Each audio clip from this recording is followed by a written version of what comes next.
Hello, everyone, and welcome to Wolf Leadership proudly presents The Den. You'll probably be saying to yourself, like, what is a den? Well, a den is a place to relax. It's a safe place to unwind, to feel support, and I guess learn and nurture. And so, my name is Eric Bailey. I am the host of this first edition of The Den.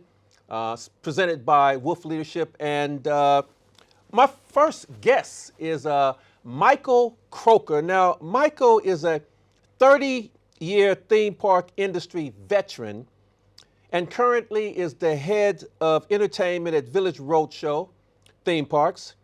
His 3 decades in the entertainment industry has seen him work also as a professional actor, a voiceover specialist, an artist, and a speaker. In more recent years, his business is called Stand and Deliver, and it has allowed him to assume a true role in communications, a coach, and helping individuals find their true space. And I am so happy to have him in the den, and we're gonna knock this thing out of the park, and I hope that you get as much, support, knowledge, understanding, and get a sense of, making sure that you never, ever miss an episode of The Den. So thank you, Michael, for traveling down from the Gold Coast to hang out with us in The Den. It's great to be here. It feels like a very safe, warm place, so thank you for that. Look, it is safe, and I'm just going to jump right into it. Please. So over the past 20 to 30 years. Yeah.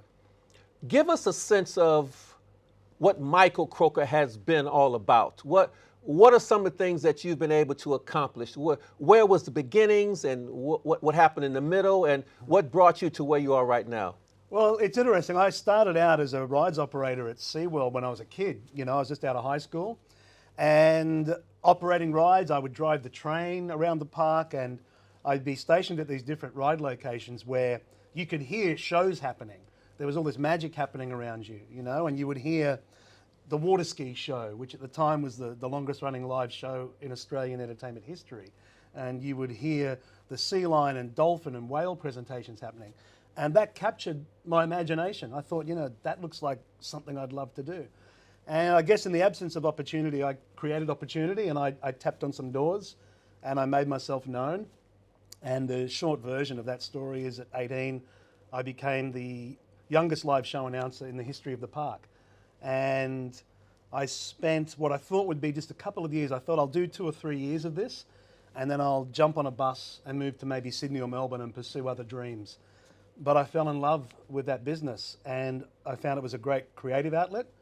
And it was also a great business to be in, where it was about memory making. It was about people. And I got to tap into that desire to entertain, to engage. And I stayed there for 13 years. And along the way, wrote and produced new shows. And by 29, I was off to Wonderland Sydney, which at the time was the biggest theme park in the Southern Hemisphere. Yep. And I was appointed head of entertainment. Did 5 years of that, and then made my way back in 2005 to the Gold Coast and was appointed head of entertainment for Village Roadshow theme parks, and it's been 16 years. And I've got to tell you, I still internally feel like that kid at 18. That hasn't left me. That thrill hasn't left me. It's a privilege to work in a business like that, and it's still as exciting as it ever was. That's the short version of a long story. Thank you so much. You know what? We're talking about passion now, correct? Absolutely. For those sales managers, HR managers, CEOs, team leaders who are beamed in and watching us anywhere in the world, if you had something to say to them about making sure that you can keep that passion alive within your sales team, or even within yourself, where would you draw a similarity or lines that come from having the job and then remaining to have that passion that you have right now? Look, I think it's as simple as one word, and it's a question: why? And if you don't know why, then what are you doing? And I can tell you, again, I'll try and make this as quick as I can, but I had a period in my professional life about 5 years ago, where I'd kind of hit this wall, and I was present, but I don't know how alive I felt. You know, there was a shifting of culture and ideas, and I wasn't sure where I was going to fit in that space. And I found myself busy being busy. And then I can tell you the day and what it was that completely reinvigorated my entire professional life and set me on fire again. And it was an email from a guest who I'd never met while I was sitting in front of email, very proud of myself for clearing out the email that was coming in, you know, just busy being busy. And this email came through, and it was sent on by guest services. And the guest services arm of the business will send out to the respective leaders of an area feedback that relates to their area. So if it's show and entertainment, Yep. which is the area I look after, I'll get that note.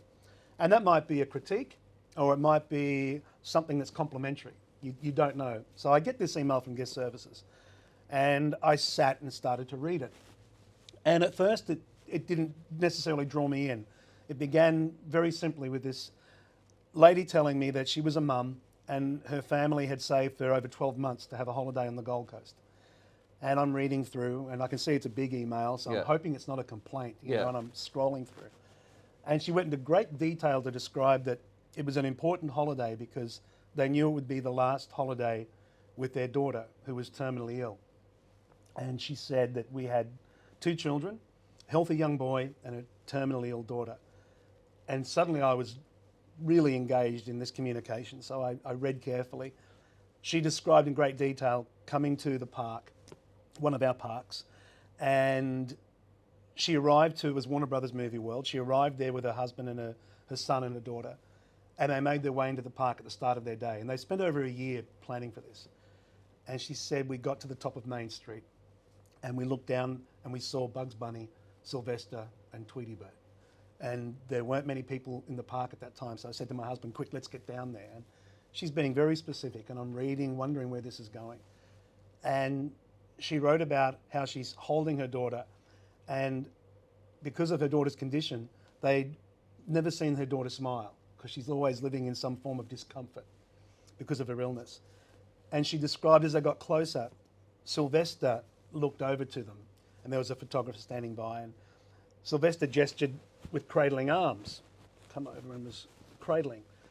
And she wrote about how she thought, do I hand my daughter across or not? I'm not sure. Anyway, as they got closer, she decided I decided I would hand my daughter across, and I put my daughter inside Sylvester's arms. And Bugs and Tweety were there, and her daughter was picked up by Sylvester, and he started cradling her. As she said, my husband stood back, and he decided he was going to take the photo. And as he went to take the photo, she described how her daughter's body went limp and soft and kind of laid back in Sylvester's arms. And she looked up, and her eyes widened, and she pulled back this smile, and they got the photo. And she wrote how long after our daughter is gone, we have that moment for the rest of our lives that you guys gave us. And it moved me to tears. I swear it was like a eureka moment for me. I suddenly realized why, and I hadn't realized that I'd forgotten why until I was confronted with that. I printed it off and I took it over to a green room where all of our performers are before they go out for the parade at Movie World. The parade is the thing that happens once a day where we bring all the elements of our entertainment offer onto the street. So you see Batman and the DC heroes, and you see the Looney Tunes. Everything comes together for that parade. And I went in there knowing all the team were in there. I checked the roster. I found who played Sylvester that day. Right. I knew who he was. He was on that day. And I walked in and I read that email. And there wasn't a dry eye in that green room. And I thanked the young man that was playing Sylvester that day, and he was obviously emotional as well. And I found myself saying to those guys, and as I'm saying it to them, I'm saying it to me. And I said to the guys, this is why we're here. So when we check in and we do the thing we've got to do every day and we lose ourselves in routine, we can forget why we even began doing the thing we're doing, because days turn into weeks and weeks turn into months and months turn into years. And it reminded me, as I said to the guys, you don't know who you're touching out there. You don't know what impact you're having. When you go out there with an intention and you make a choice, like this young man playing Sylvester that day made a choice to engage, and gave a family a moment that will live on with them forever. They had a child smile who they'd never seen smile before. And I swear to you, that was the beginning of my transformation as a business leader, as a theme park person, as a human being, as a father. And it was the realization that this work matters. And that the routine that can sometimes happen, and that the change that can happen in boardrooms and in buildings behind the scenes is the what you do in order to enjoy the why. And I'm blessed in that environment, because if I forget that, I can just walk outside my office and immerse myself in the heartbeat of the business, which is people. And it's a reminder of why. You know, for me, to answer your question, that passion is informed by understanding the why. And until you truly understand your why, then doing your what can become routine. When you're pushing through the what you have to do with an understanding of why you're doing it, having resilience, having the ability to persist becomes easier, because you're informed by the knowledge of why. Without it, there's the risk of routine, there's the risk of burnout. So for me, passion is inherently connected to understanding why you're in something. Man, that was seriously mind-blowing. And the reason why it is because Wolf leadership is about helping individuals understand their why and help them with their what and their how. And I'm just going to go online right now, and I'm going to say, you know what? We have a why workshop, and I'd like to sign you up for you to run our why workshop. What do you think about it? Is that something you can think about doing? I'd be there in a heartbeat. Fantastic! That's what I'm talking about. That's what I'm talking about. So moving on to the next question. So, what have been some of the lessons that you have learned during your tenure, like the highs and the lows? What are some of the, if you look back and say, okay, I learned this lesson when things were great, and also learned this lesson when things were not so great? Because I think a lot of times, too many people look at their lows and think of it as a failure, and they think if there's nothing to be learned out of it.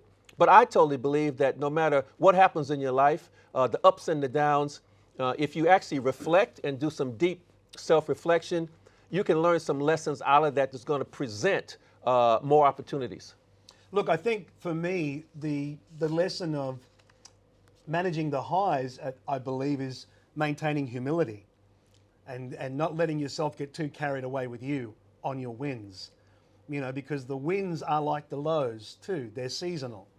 And I think the lows, I often say to young people when I'm doing some kind of coaching, whether it be communication coaching or leadership coaching, that it's through adversity we grow. Yeah. Because when there's something for us to lean into, that's where the growth is on the other side of that.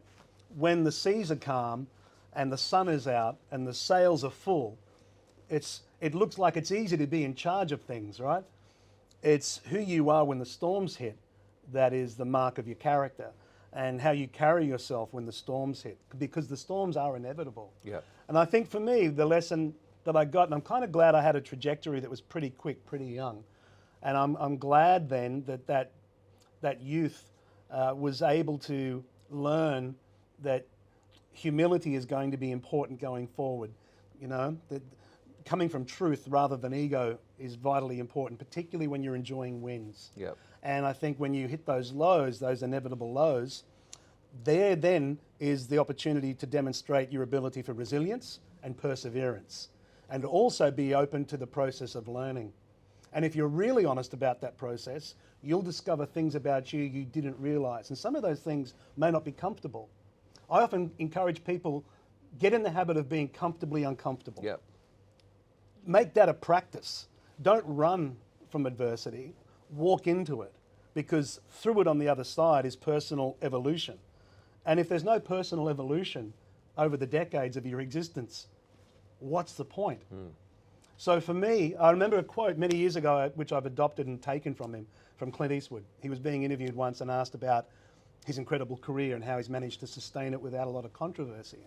He gave this beautiful answer, and he said, "I always took the work seriously. I never took me seriously."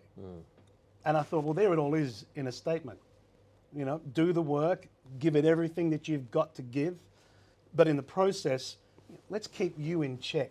Don't get too carried away with you. Yeah. You know, learn to have fun. Yeah. Learn to be present. And I often find that, you know, for humans, anxiety and tension is usually the result of having one part of your mind in the future and another part of it pulling into the past. Yeah. And in between that pulling back and forth is anxiety. If we can get present, working through adversity is not as heavy as it would otherwise be. Yeah. It brings me back to my sporting days, Yeah. playing professional basketball. And, you know, you might see a team that it looks like they're going to go undefeated for the entire year. And they get to the end of the year, they're getting ready to go into the playoffs or, you know, into the finals, and they lose. And sometimes you get a sense of the players think, oh, you know, we wanted the perfect season. But what I've found in that is that it's always good to have a gut check, to actually look in the mirror sometime and go, wow, we're not as great as we thought we are, which then allows you to refocus and then change your trajectory into the finals. So I think what you're saying is sometimes you have to have some, you got to have a little bit of misery in your life to bring you back down to earth. Is that something that you said, even in the workplace, in teams? Yeah. Look, I tell young people that I don't believe in success or failure. And let me explain that if I can. Please do. I think the idea of success and failure are nothing more than labels to stick on an outcome. I only believe in outcomes. And it's either outcomes of desired intention or an outcome that surprises you. So I tell young kids particularly, don't get lost in this idea of this fear of what if I fail, because it's not possible for you to fail. When you do something, something happens. When you do nothing, no thing happens, right? As Dr. Wayne Dyer used to say. And when you do something, there's an outcome. Now, it's either the outcome of desired intent, I wish for that, I worked for that, I willed that, or it's an outcome that takes you by surprise. I willed this, I wished for that, but I somehow got that. And I tell young people particularly, what is it when you get the outcome you didn't desire? What are you getting? So you get a free lesson. Yep. You get a free education. Yep. I'm not saying that it's always easy. It might hurt you financially. It might hurt you emotionally. It might hurt you physically. Who knows what it might be? I'm not saying it's easy, but there's a learning in there. So when you realize there's no need to be afraid of succeeding or failing, because they're ultimately labels to stick on an outcome. Get focused more on making sure you're having outcomes, because that's, for me, the priority above everything else. Yeah. And let the labels come later. Yeah. And often you put those labels on you and they can lock you up. You know, you become much more liberated when it's just about outcomes. Yeah. Failure to me is basically when you just quit. Yeah. And you give up.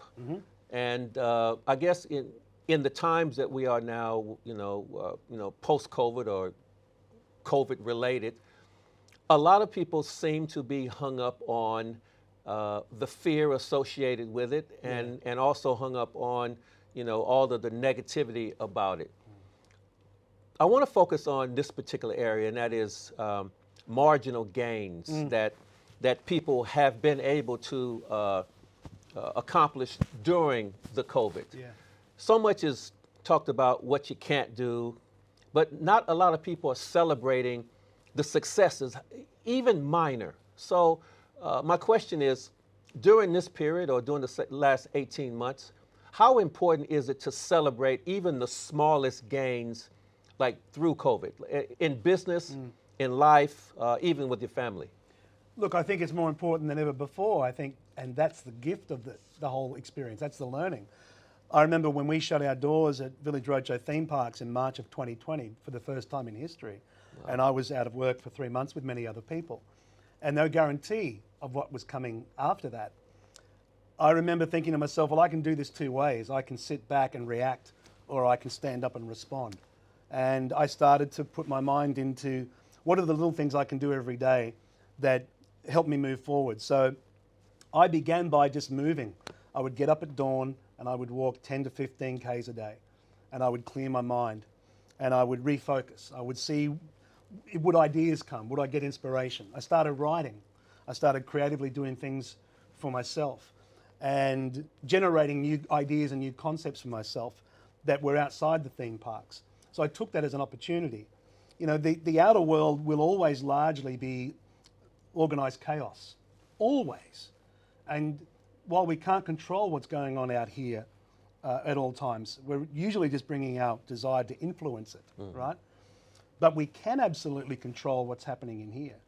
And we can absolutely get this thing still and then choose to focus it where we desire it to be focused. And then give ourselves the opportunity to celebrate those small wins. You know, I remember my father passed in the same year that I turned 50. And I had this real clash of milestones, you know, the loss of a parent, my hero, and then the milestone of 50.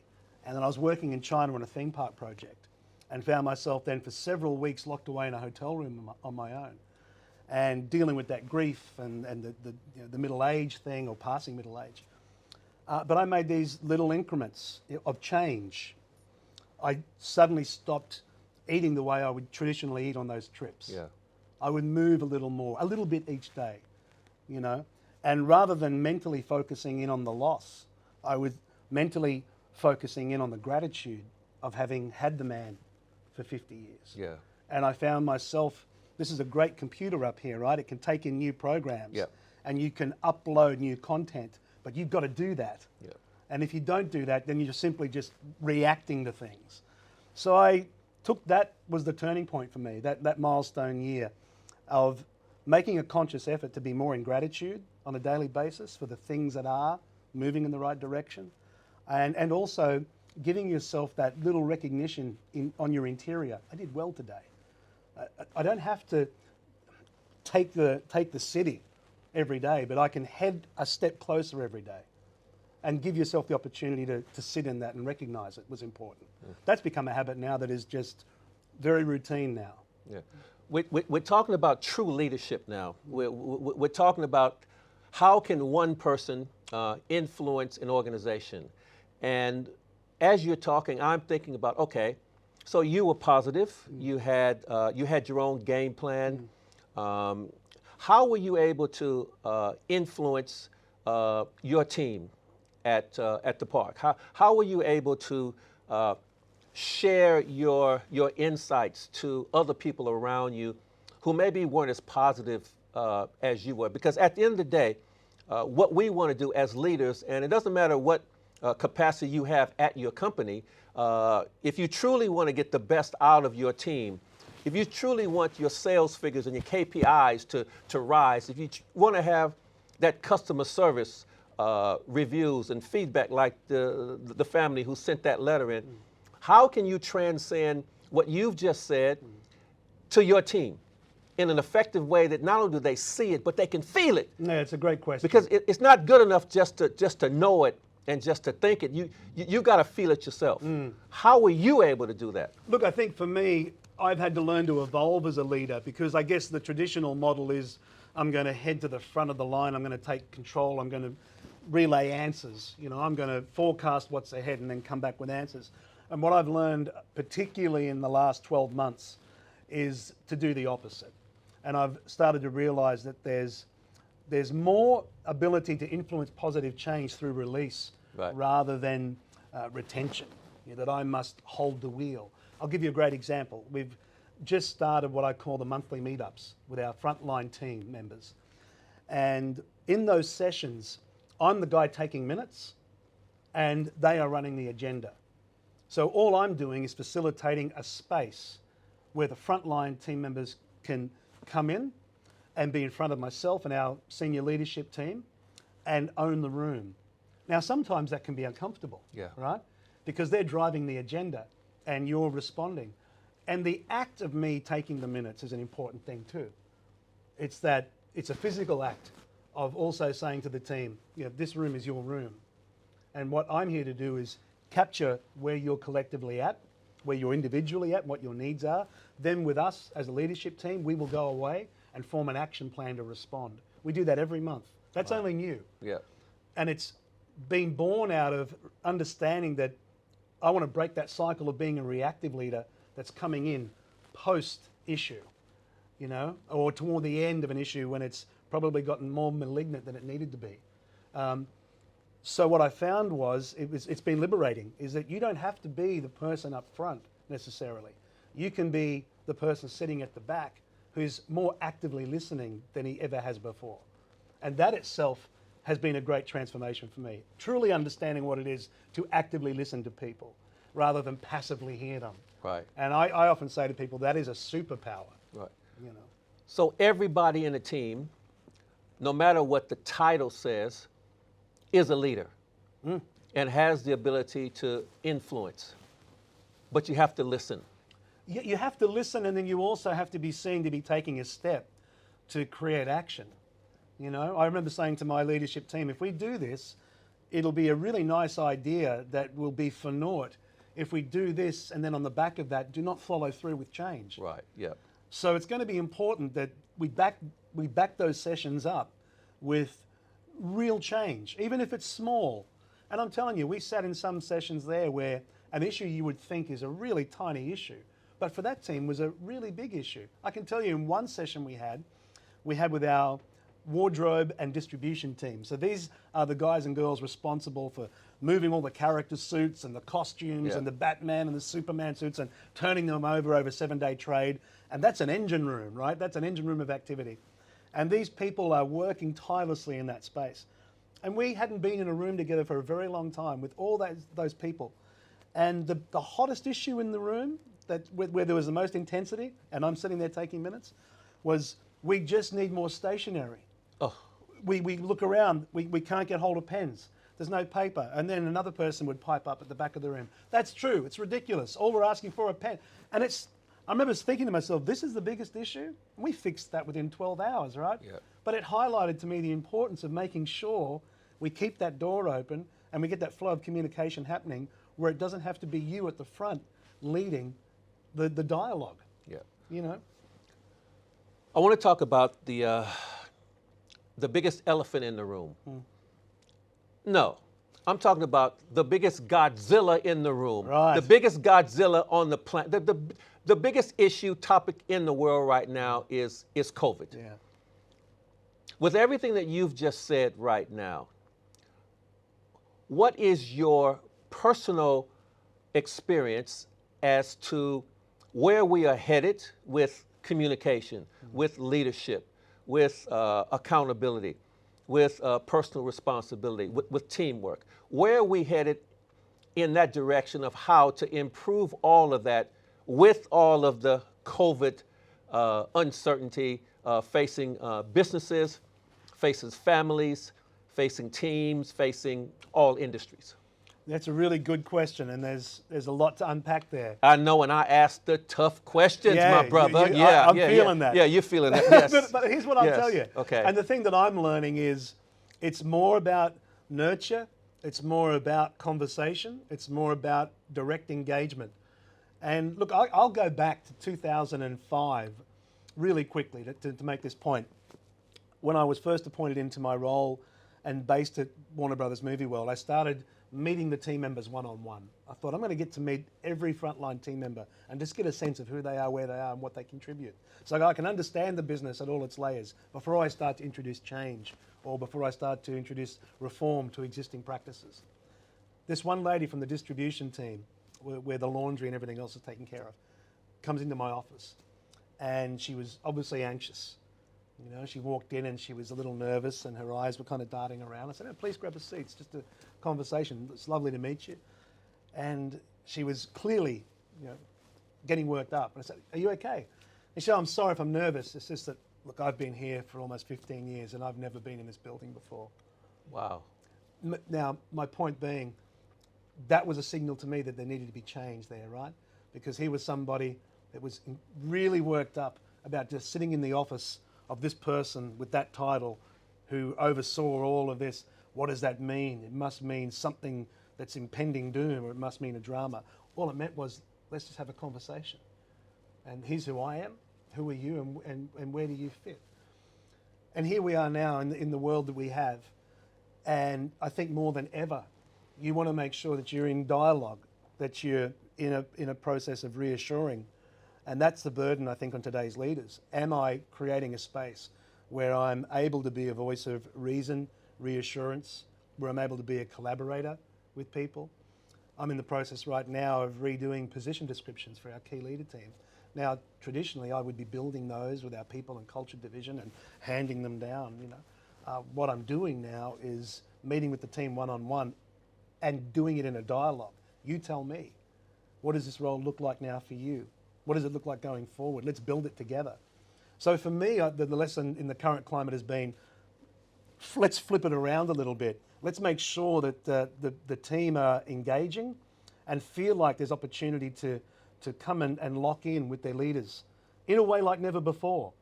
And more than ever before, let's humanize those roles. Yeah. I'm from South Central Los Angeles, so I grew up in poverty. Yeah. My whole ethos growing up was it just wasn't good enough to just survive. I focused and dedicated myself on being able to thrive to a level that I could get out of my neighborhood and maybe one day help my parents and be successful in life. In our culture right now, how important is it for anyone in business right now, at any industry, to change their mindset to not just want to survive COVID or survive the workforce, but how important is it for them to want to thrive? What's the real benefits between just surviving, and what is the real benefit to actually thrive in life? That's a great question. Again, look, I think the key is to embrace the change, to embrace the shifting nature of things rather than resist. It's that old saying often in business, adapt or die. And more than ever, we're being called on to adapt, not only in our professional lives, but in our personal lives. And I think that's the big challenge now for leaders is it in me to reach in and do that? Am I able to do that? And what does that look like? Because a lot of that is still unknown, but I think it begins by saying, am I prepared to adapt? Yeah. Am I prepared to open up my thinking? Am I prepared to open up my network? Am I prepared to look and talk with other people and see what's happening and jump on board to new ways of thinking? To not do that and in an ever-changing world stick to ideas from a period that just isn't going to work will ultimately mean doom. I think that idea of thriving is all about adaptability. Yep. And again, getting out of your own way and not being afraid to upload new software. And for some people that can be very challenging. The idea again of just being present. What is happening right now and how best do I adapt to that? Yep. I think that's the key. How does one measure on a daily basis that they are making those specific changes to be better at what they do? What are some of the signs, or how would one monitor and measure their progress, whether it be mindset or whether it be in a team? At the end of the night, when their head hit the pillow, what are some of the things that they can be saying to themselves? Tick, tick, tick, I'm on my way. Yeah, again, look, that can mean a lot of things for a lot of people differently. Obviously, there's KPIs with any role within a business, and you can quantify achievements and measure and put them on a shelf and put them in their right place. For me, personally, I look to make sure that at day's end, I'm still in here. And if I'm noisy in here, then what am I going to do about that? I'll often encourage my team around me too, to be aware of what's happening in here at day's end. I think of the mind like a 4-lane freeway that's got traffic on it 24 hours a day. They say it's between 60 and 70,000 thoughts in a day for people, right? That's a lot of noise. When we slow that traffic down and take charge of the mind and get in the space between competing thoughts and be present, we are better equipped to have better conversations with people. The right thing to say in the right moment is more likely to come. We can strategize much clearer. We can be more empathetic. We've got access to more energy, both emotionally and mentally.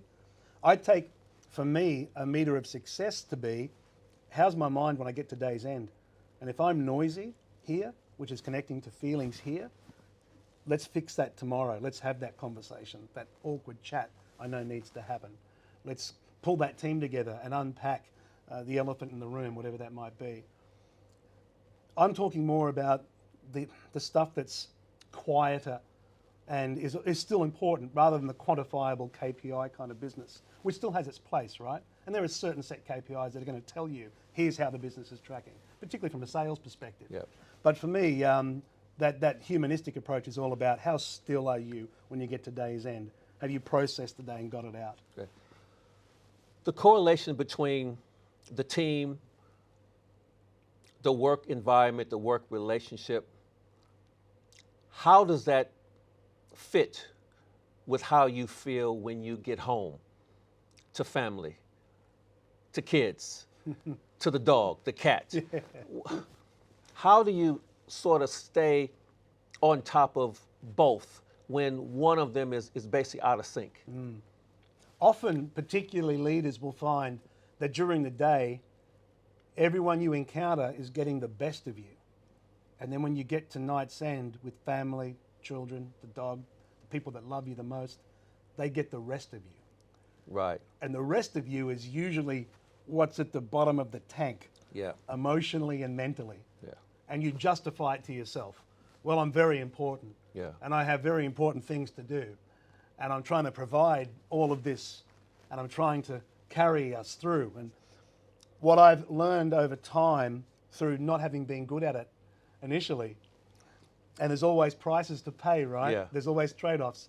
What I've learned over time, and I tell this to people around me as well, that the human animal only has so much mental, emotional, physical energy over a day to work through. And it's on you to make sure you're in degrees channeling how much you can give out. That's on you. But for a lot of us, right, particularly when we're running from passion, I've got my head turned up to 10, I've got my heart turned up to 10, I've got my foot down, and everyone's getting all of me in every single moment. All of me, all of me. And then when I go home, there's nothing in there. And there's nothing there for you either. Right. Great point. So I often think about gearing between heart and mind is the key, but being consciously aware and present. I'm about to walk into this boardroom where I know the stakes are high and we're discussing A, B, and C. Okay, I'm going to need to be turning up here to about 8 or 9. I probably want this to sit around 4 or 5 in this setting. I've got a session here with some frontline team members who are feeling uncomfortable with the uncertainty of COVID and what that means for the business moving forward. There's going to be a lot of questions here about feelings. I'm going to come from 8 or 10 here, and I'm going to relax this guy to somewhere around 2 or 3. I'm listening, but I'm feeling you too. You with me? Yeah. And I think when you're channeling between the two, what you find and what I have found is there's still plenty in the tank when you get home for you. I heard years ago that self-discipline is self-love, and I never really understood that. I'm getting to understand it, because I think what that essentially means is, have I got mastery over where I'm channeling the energy that I can manage in a day? And am I leaving enough there for me and then the people that matter the most to me? I'm not suggesting for a moment that's easy. It takes a little bit of work every single day, a little bit of work, you know? And eventually what happens is the mind eventually starts to pick up, oh, he's doing that thing again where he's just going still. I can relax all that noise now. Oh, I don't need the heart to feel everything in this moment, because I know he's going to have the right thing to say in this moment because he's listening and he's feeling. Again, it's not easy, but I think it's about bringing attention to that process on a daily basis, Yep. even in increments. Yeah. Yeah.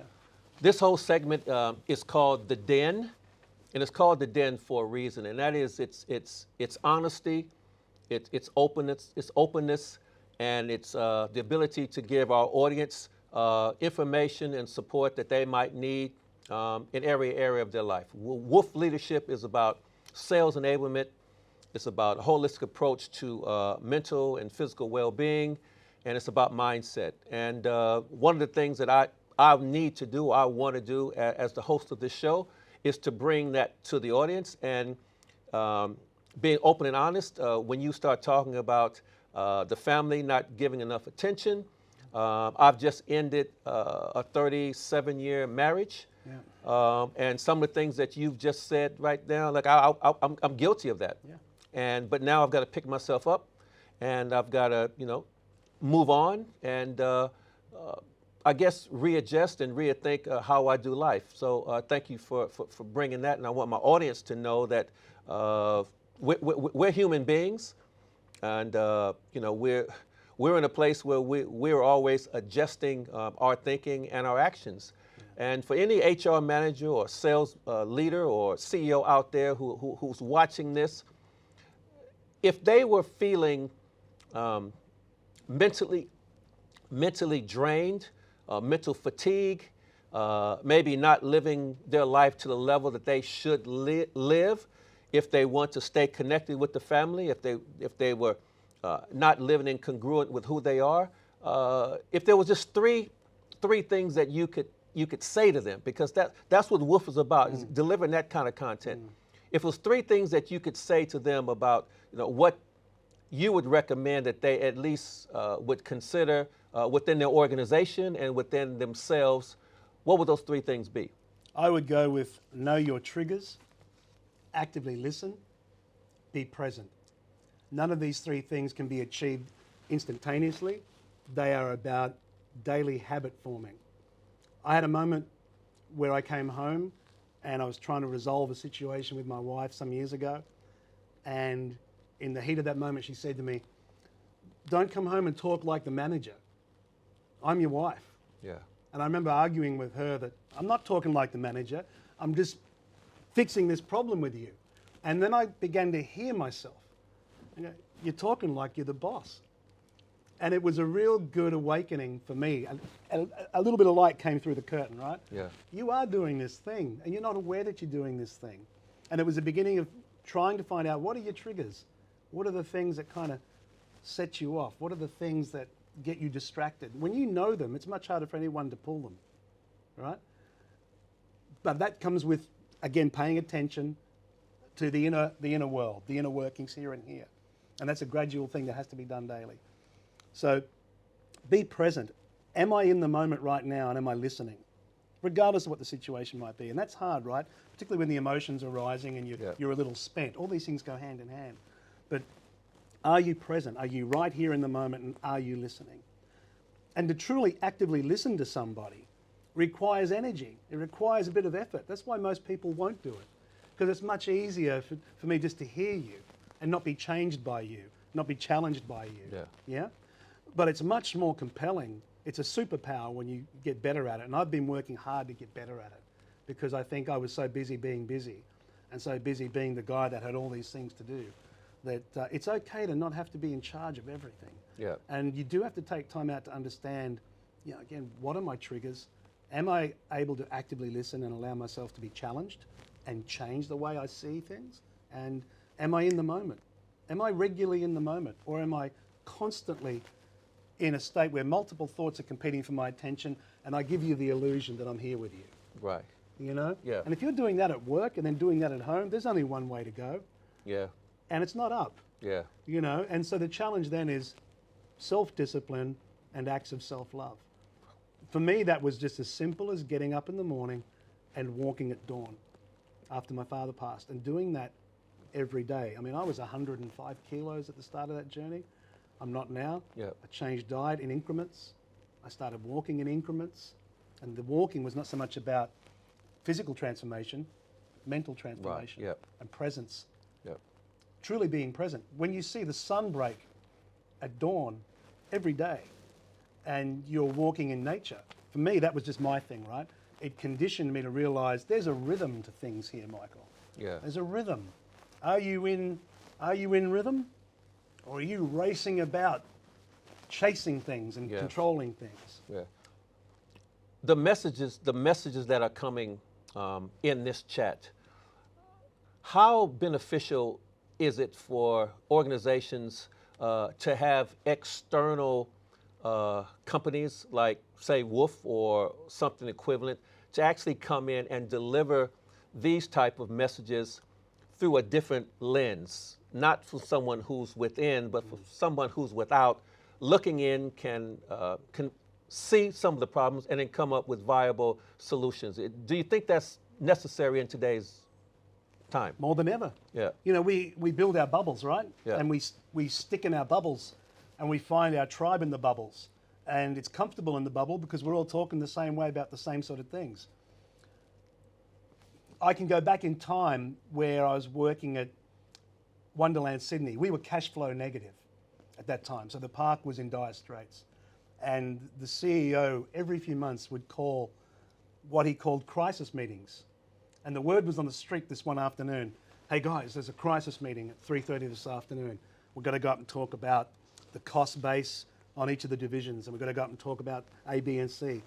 So we were all aware as a team what these meetings meant. And again, I was young, I was 29, 30 years of age, and I walked in there, and in the halls, everybody was like, another crisis meeting. And just the fact of calling the meeting the crisis meeting already puts the stakes really high, right? So everyone's hypertense. We sit down, the CEO starts the meeting, and he said, how would you guys like to kick off? I put my hand up. I said, look, could I move today that we have a crisis meeting on how to avoid crisis meetings? Yeah.